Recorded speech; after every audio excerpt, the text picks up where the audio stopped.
अस्सलाम वालेकुम। आज हमने स्टार्ट करना फ़ॉन्ट टैग से। फ़ॉन्ट टैग ज़्यादातर अब इस्तेमाल नहीं होता। अब फ़ॉन्ट की फॉर्मेटिंग करने के लिए CSS का इस्तेमाल किया जाता है, स्टाइलिंग का इस्तेमाल किया जाता है। फ़ॉन्ट टैग के अंदर हमारे पास 3 एट्रीब्यूट्स आ जाते हैं। डेट्स नॉट टैग्स जी, हमारे पास एट्रीब्यूट्स होते हैं। पहला एट्रीब्यूट हमारे पास साइज़ है, फिर टाइप फेस है, एंड देन हमारे पास कलर है। साइज़ के अंदर आप लोग फ़ॉन्ट का कलर 1 से लेकर 7 तक कोई भी कलर दे सकते हैं। 1 सबसे छोटा होता है, 7 सबसे बड़ा कलर होता है, साइज़ होता है। उसके बाद आ जाता है हमारे पास टाइप फेस के अंदर आप लोग फ़ॉन्ट के अंदर कोई भी किसी किस्म के भी times new roman, Lucida sans, Unicode, कोई भी आप लोग स्टाइलिंग फ़ॉन्ट की दे सकते हैं। अगली चीज़ आ जाती है कलर। आप लोग फ़ॉन्ट का कलर कुछ भी दे सकते हैं इसके अंदर। नेक्स्ट हमारे पास क्या है कि कलर्स। HTML के अंदर ना कलर्स 3 तरह हम लोग डिफ़ाइन करते हैं। HTML के अंदर कलर्स को 3 तरह रिप्रेजेंट किया जाता है। फर्स्ट है कलर नेम, कलर का नाम कोई भी डाला जाता है। ब्लू, पिंक, ग्रीन, मैरून, आप लोग कलर का नाम लिखें, देन आपका कलर जो है वो रिप्रेजेंट हो जाएगा। उसके बाद है RGB होता है कि कलर की वैल्यू, ठीक है, रेड, ग्रीन या फिर ब्लू। दुनिया के अंदर जितने भी कलर्स होते हैं वो तीनों के कॉम्बिनेशन से ही बनते हैं, तो इसलिए RGB की आप लोग वैल्यू डाल सकते हैं कोई भी कलर को बनाने के लिए, ठीक है। तो इसी चीज़ है हेक्साडेसिमल। कलर्स के अंदर भी कोई हेक्साडेसिमल हमारे पास वैल्यूज़ होती हैं, तो आप लोग कलर्स की हेक्साडेसिमल वैल्यूज़ को भी इस्तेमाल कर सकते हैं। तो तीनों तरीक़ों से आप लोग चाहे कलर का नाम दें, आप लोग चाहे RGB की वैल्यू दें, आप लोग चाहे हेक्साडेसिमल की वैल्यू दें, तीनों तरीके से ही आपका कलर जो है वो HTML के अंदर रिप्रेजेंट किया जा सकता है। नेक्स्ट है फ़ॉन्ट टैग। यहाँ पे इन्होंने जो फ़ॉन्ट टैग्स की अलग अलग प्रैक्टिस की हुई है, ठीक है। बॉडी के अंदर फर्स्ट के अंदर कलर हेक्साडेसिमल में दिया हुआ है, फिर साइज 7 दिया हुआ है, उसके बाद फेस एरियल दिया हुआ है, नीचे वाले के अंदर फेस कॉमिक दिया हुआ है, ठीक है। आप टाइप फेस का भी इस्तेमाल कर सकते हैं, हम लोग सिंपल फेस का भी इस्तेमाल कर सकते हैं, ठीक है। ये हम लोग इसका प्रैक्टिकल कर देख के करके इसको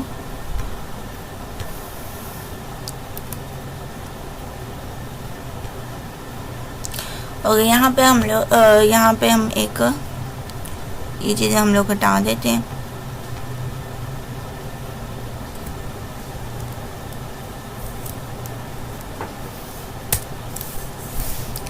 सबसे पहले HTML5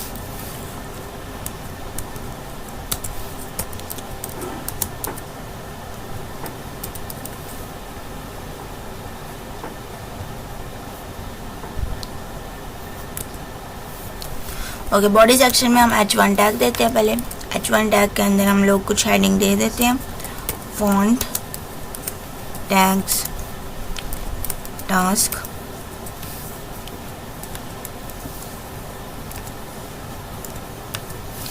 उसके बाद हम लोग इस्तेमाल करते हैं फ़ॉन्ट टैग, जो हमने पीछे पढ़ा है। अब ये इस्तेमाल नहीं होता, ज़्यादातर CSS इस्तेमाल की जाती है, लेकिन अभी भी हम लोग इसको इस्तेमाल कर सकते हैं। फ़ॉन्ट टैग के अंदर हम लोग दे देते हैं कि दिस इज़ फ़ॉन्ट टैग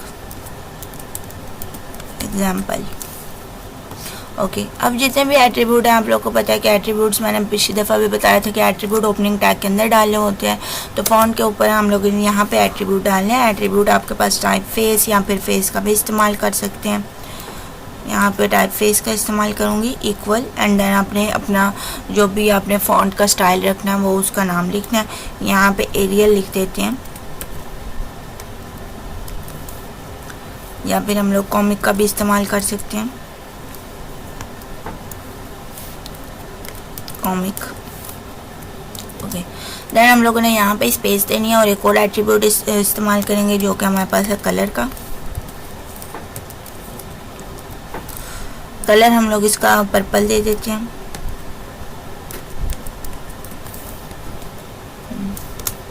और देन हम लोग इसको साइज देंगे।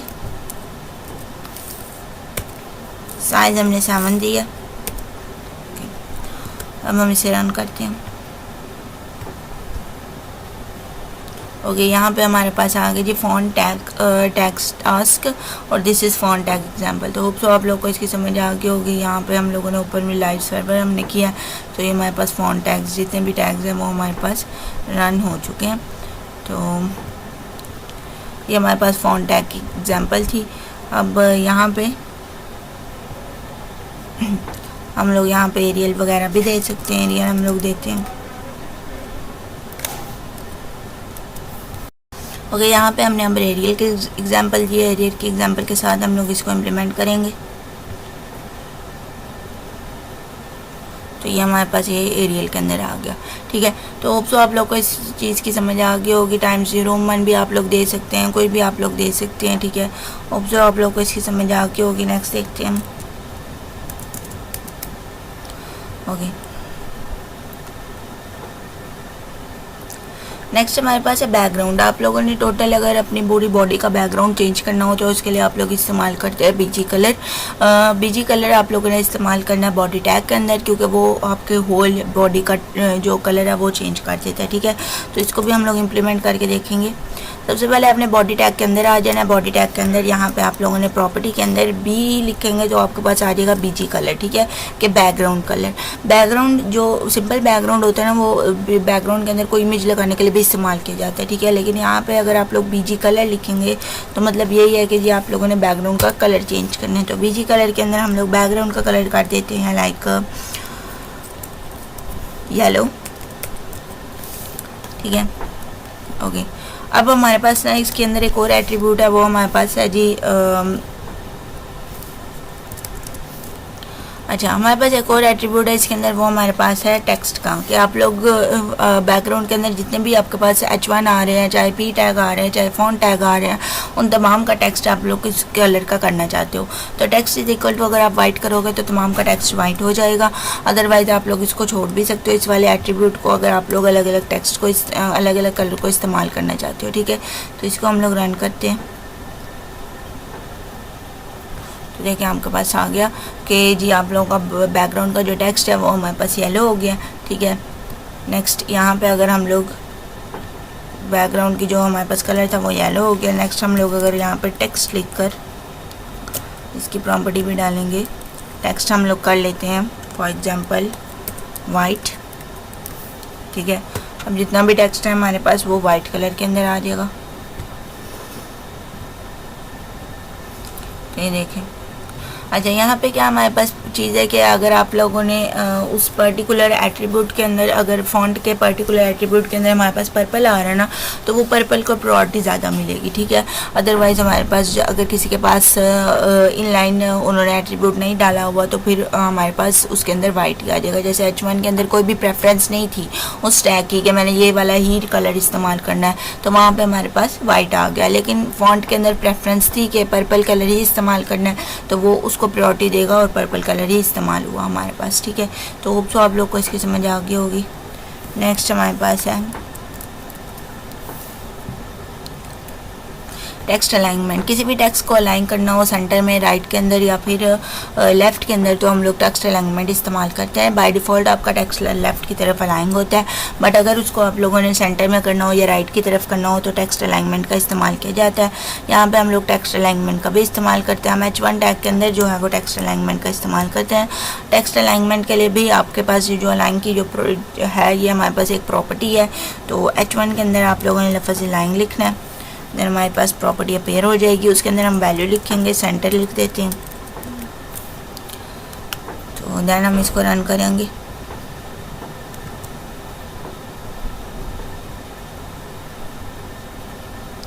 ओके जी, यहाँ पे हम फुल स्क्रीन इसकी कर लेते हैं। देखिए यहाँ पे हमारे पास जो फॉन्ट टैग स्टार्स था ये हमारे पास सेंटर के अंदर अलाइन हो गया, सेंटर के अंदर ये हमारे पास शो हो रहा है, ठीक है। तो आप लोग को इसकी समझ आ गई होगी।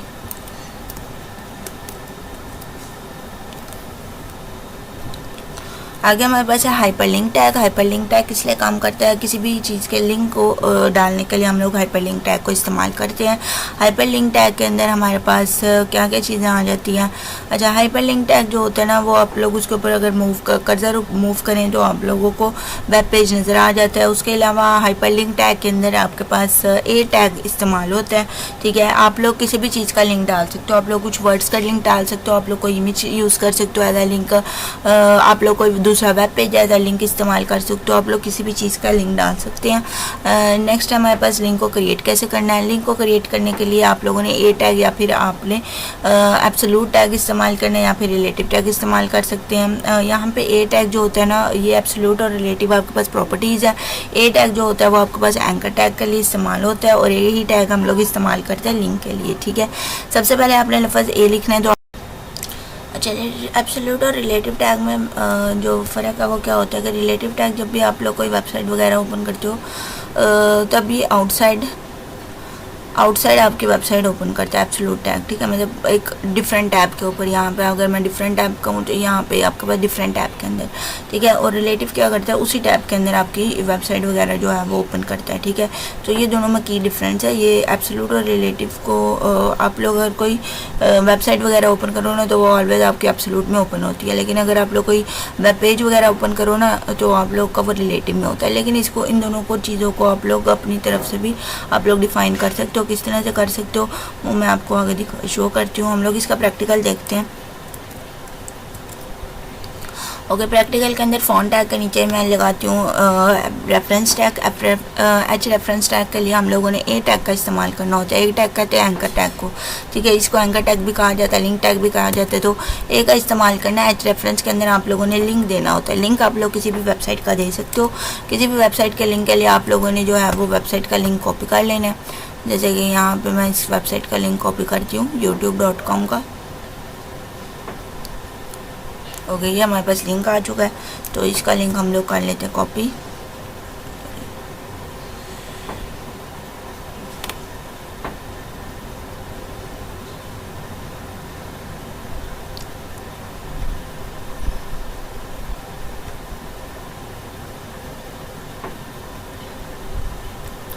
ओके, ये हमारे पास लिंक है इसका।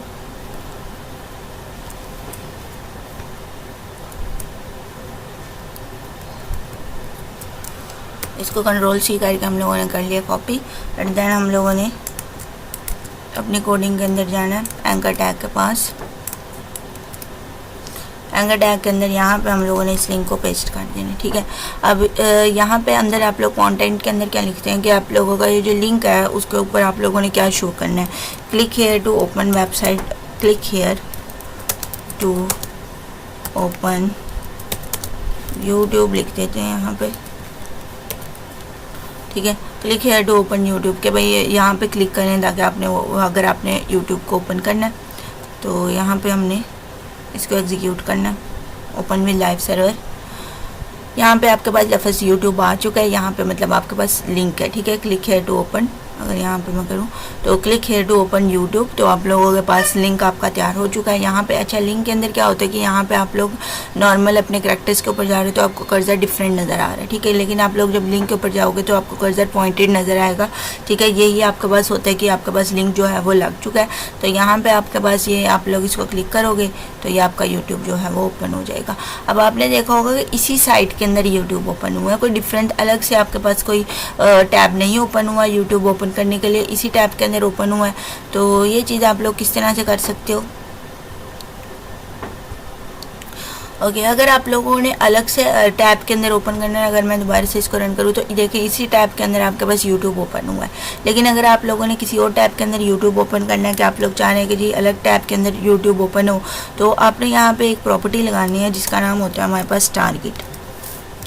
ओके, टारगेट के अंदर आपके पास चार चीज़ें आ जाती है। ब्लैंक आ जाता है, पेरेंट आ जाता है, सेल्फ आ जाता है, टॉप आ जाता है।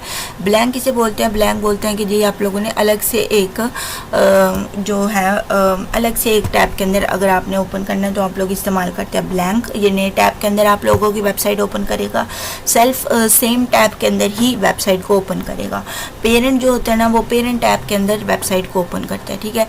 अगर यहाँ पे आप लोगों ने कोई बहुत सारे HTML के पेजेस बनाए हुए हैं तो उसके अंदर से जो मेन पेज होगा ना, पेरेंट पेज होता है, उसके अंदर टैब को ओपन करता है। टॉप जो होता है ना वो जितनी भी आपके पास विंडोज़ है ना उसके अंदर फर्स्ट विंडो के अंदर टैब को ओपन करता है, मतलब फर्स्ट टैब के अंदर ऑलवेज जो है ना आपकी वेबसाइट ओपन होती है। तो यहाँ पे टारगेट के अंदर ना मैं इस्तेमाल करूँगी लाइक ब्लैंक इस्तेमाल करते हैं ताकि हमारा अगले टैब के अंदर जो लिंक है वो ओपन हो, ठीक है। यहाँ पे बस आपने इसको रिफ़्रेश कर देना और आप लोगों की जो भी आप लोगों ने चेंजिंग किए होते हैं ना वो आपके इम्प्लीमेंट हो जाते हैं। तो यहाँ पे मैं इसको क्लिक करती हूँ, ये देखें आप लोगों का अब यूट्यूब एक तरफ ये हमारे पास वेबसाइट है और यूट्यूब हमारे पास नेक्स्ट पेज के अंदर ओपन हो रहा है, ठीक है। उसके अलावा भी आप लोग सेल्फ प्रॉपर्टी को भी इस्तेमाल कर सकते हैं, आप लोग पेरेंट एंड टॉप प्रॉपर्टीज़ को भी इस्तेमाल कर सकते हैं। अब दूसरे के अंदर हम लोग इसी और यहाँ पर हमने ए टैग का इस्तेमाल किया। ए टैग का इस्तेमाल क्यों करना है वो हम देखते हैं। ओके, ए टैग का इस्तेमाल हम दोबारा से क्यों करेंगे, क्योंकि ए टैग के अंदर हम लोग अब इमेज जो है वो लगाएंगे। ये ऊपर मैंने आप लोग को पहले बताया कि यहाँ पे इन्होंने HTML की फ़ाइल ज्वाइन की हुई है, आप लोग को लिंक भी ज्वाइन कर सकते हैं, ठीक है। अब जो है ना हम लोग इमेज का लिंक ज्वाइन करेंगे ए टैग के अंदर, एंकर टैग के अंदर। रेफरेंस के अंदर आप लोगों ने सबसे पहले अपना लिंक लिख लेना है कि इमेज को क्लिक करने से कौन सा लिंक ओपन हो। ये किस लिए इस्तेमाल किया जाता है, कभी कभार आपने देखा होगा यूट्यूब की छोटी सी पिक्चर होती है एंड देन आप लोग उसके ऊपर क्लिक करते हैं तो आपके पास youtube.com ओपन हो जाता है, ठीक है। तो उसी तरह से आप लोग यहाँ पे इमेज के ऊपर एक लिंक लगा सकते हैं। इमेज के ऊपर लिंक लगाने के लिए आपने सबसे पहले एंकर टैग ले लेना है। एंकर टैग के अंदर आपने IMG टैग लिखना है। IMG टैग इमेज के लिए इस्तेमाल किए जाते हैं। IMG टैग के अंदर आपने सोर्स टैग के अंदर जो है वो इमेज की लोकेशन देनी होती है। वो किस तरह से देनी है वो हम अभी प्रैक्टिकल में देखेंगे। नेक्स्ट आल्ट, किसी भी तरीके से अगर आपकी इमेज जो है वो डिसकनेक्ट हो जाती है या आपकी इमेज ओपन नहीं होती है, या कभी कभार होता है कि वेबसाइट्स के ऊपर इंटरनेट की वजह से आपकी इमेज जो है वो ओपन नहीं की जाती, तो जब आपकी इमेज ओपन ना हो तो आपके पास क्या डिस्क्रिप्शन शो हो, तब उसके लिए आप आल्ट टैग का इस्तेमाल करते हो, आल्ट टैग्स का इस्तेमाल करते हो, एट्रीब्यूट का इस्तेमाल करते हो। तो अब हम इसका प्रैक्टिकल देखते हैं।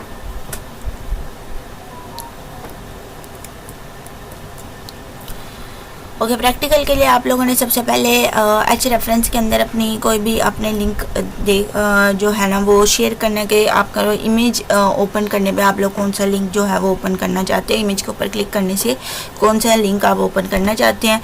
तो यहाँ पे मैं इसी लिंक को कॉपी कर लेती हूँ।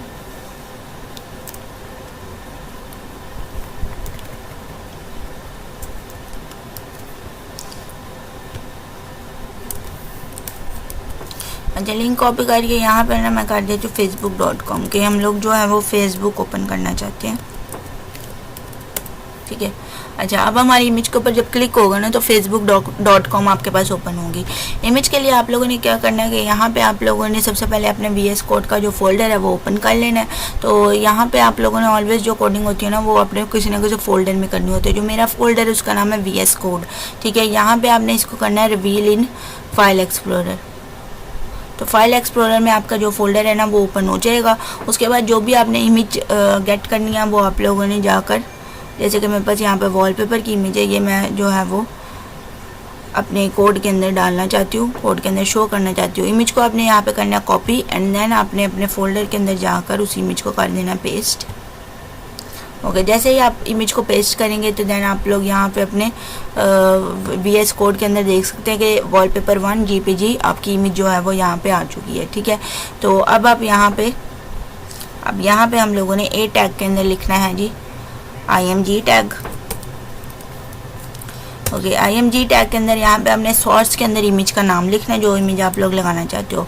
इमेज का नाम हमारे पास है वॉलपेपर, तो वॉलपेपर आप लोग W लिखेंगे। तो अगर आपकी इमेज सही तरह आपके VS कोड में आ चुकी हुई तो आपके पास वो इमेज जो है वो नीचे शो हो जाएगी। एंटर करेंगे तो wallpaper.jpg आपके पास एंटर हो चुका है। उसके बाद यहाँ पे आपने आल्ट के अंदर के इन केस के अंदर अगर आपकी इमेज जो है वो ओपन ना हो तो आप लोग उसके ऊपर इमेज के अंदर क्या चीज़ शो करवाएं, तो इमेज के अंदर हम करवाएंगे try again, there is fault.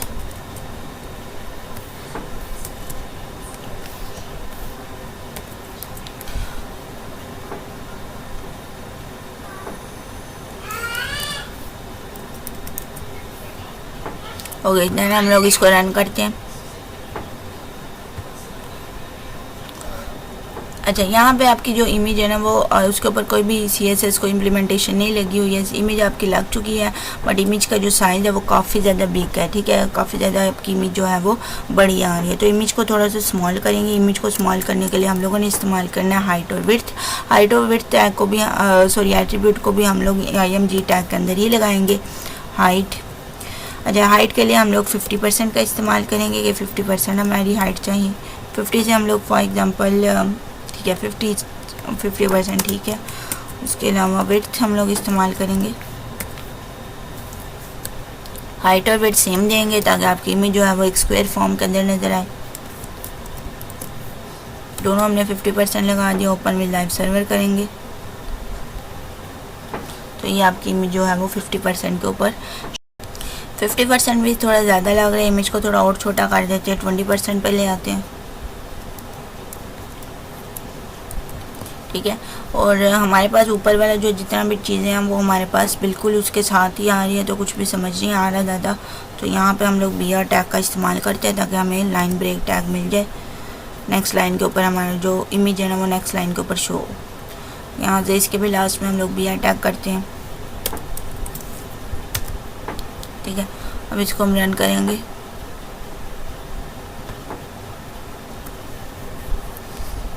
Okay, इसको अगर जूम करके दिखाएं तो ये हमारे पास सबसे पहले ये हेडिंग आ गया, उसके बाद जो हमने जो फ़ॉन्ट टैग लिया था वो आ गया, उसके बाद एक लिंक टैग आ गया जो कि हमारे पास टेक्स्ट के अंदर है, और दूसरा लिंक टैग आ गया जो कि हमारे पास इमेज में है।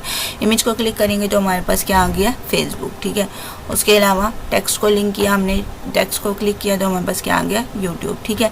इमेज के अंदर अभी आप लोग टारगेट के अंदर ब्लैंक इस्तेमाल कर सकते हैं अगर आप लोगों ने जो लिंक है वो किसी और वेबसाइट के अंदर ओपन करवाना हो, ठीक है। तो होप सो आप लोग को आज के टॉपिक की समझ आ गई होगी। यही हमारा आज का टॉपिक था, ठीक है। नेक्स्ट टॉपिक इंशाल्लाह हम लोग